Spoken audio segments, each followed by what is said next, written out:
Welcome back, folks. It's now time to talk the future of Ice London. I'm joined by Andy Ventris, the event director of Ice London from Clarion Gaming. How are you doing, Andy? I'm good. Thanks so much for having me in this wonderful studio. It's wonderful, isn't it? I really like it. I'm really happy with it. I've walked past so many times throughout the week, really enjoyed looking in, seeing what's happening, but it's really nice to be on the inside looking out as well, actually. It's a little bit like a goldfish bowl, isn't it? An aquarium. It does give you goldfish vibes, actually, definitely. But if this is what it's like being a goldfish, I'm pretty comfortable. Sign me up. Yeah. So, Andy, tell us, how has Ice gone for you? Yeah, it's been fantastic. I think, obviously, from my own perspective as the event director, for me, fundamentally, it's about bringing people together and delivering an event which is great for their businesses and gives them the experiences that they need and can drive their businesses forward. From everything that we've heard on the show floor, from everything we've seen over the last 3-4 days, it seems to have achieved that for all of our audience, which is exactly what we want. So we're very happy. And now, you've been in events for years. How does a gaming conference differ from other industries? Yeah, I mean, events are thankfully back in a very strong way, and I think ICE has demonstrated that like no other event that is out there at the moment. I've worked across many different sectors, travel, publishing, and others, and what really astounds me with this show is the pure magnitude of it and the passion that every single one of our exhibitors and our visitors bring to this industry. It's a family, it's a community, it's a lifestyle. It really is, all-consuming for all of our audience, which is great for us. And now that you've had time to acclimatise to ICE, where do you see the show evolving to? I mean, for me, this event has been a really interesting starting point for me as an event director. It's my first ICE that I've run as the event director.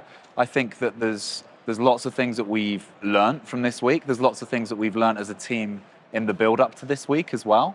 As much as ICE is about these 3 or 4 days for most of our customers, for us this is something we care about year round. It's something that we focus on every day, and we really think about this.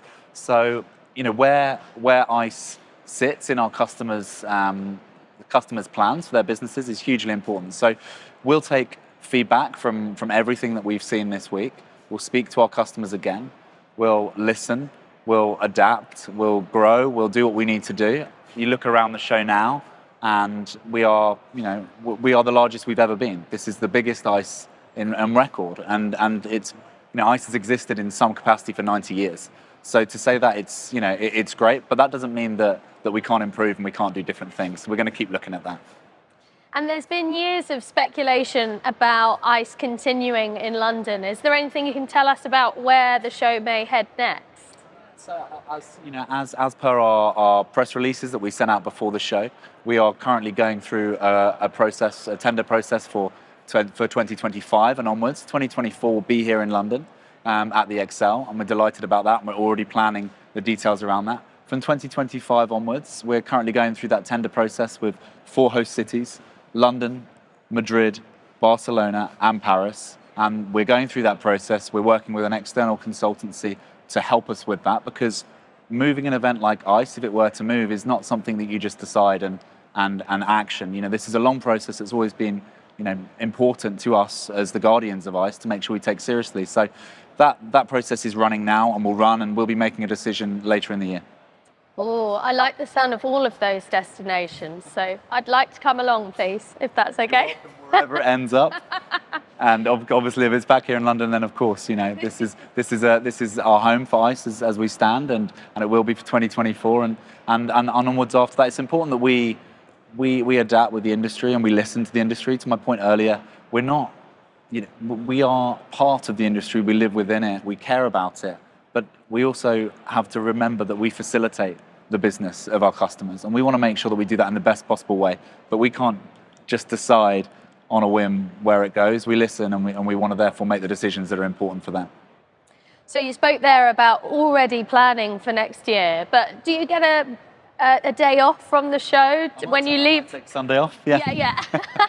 No. So when you leave XL London, will you pop ice down for 24 hours at least? Yeah, I'll probably give it a day just to breathe and get some air. But genuinely, what we'll do as a team and a core team at Clarion Gaming, we'll sit down and we'll do a really sort of hot wash up, and we'll sit down and go, right, what was good, what can be improved, how do we make this the best possible event it can be, and we'll be doing that as of Monday next week. There's no reason why we want to take a step back. Our customers are going out and they're driving the business that they've generated at this show. It's up to us to make sure that when we come back next, that we do even better. So yeah, we'll take a beat. The team have worked really hard to deliver this event.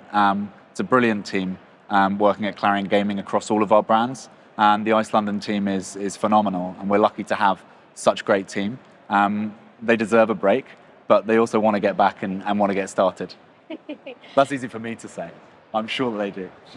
Thank you, Andy. Thank you for telling us the future of the show. It's exciting to see where it will lead. No problem. Great. Thanks so much. Thank you. So up next, we talk the World Series of Politics Live, a European special. I was joined by Per Yaldung, the chairman of the European Casino Association, yesterday. Stay tuned to find out what he had to say.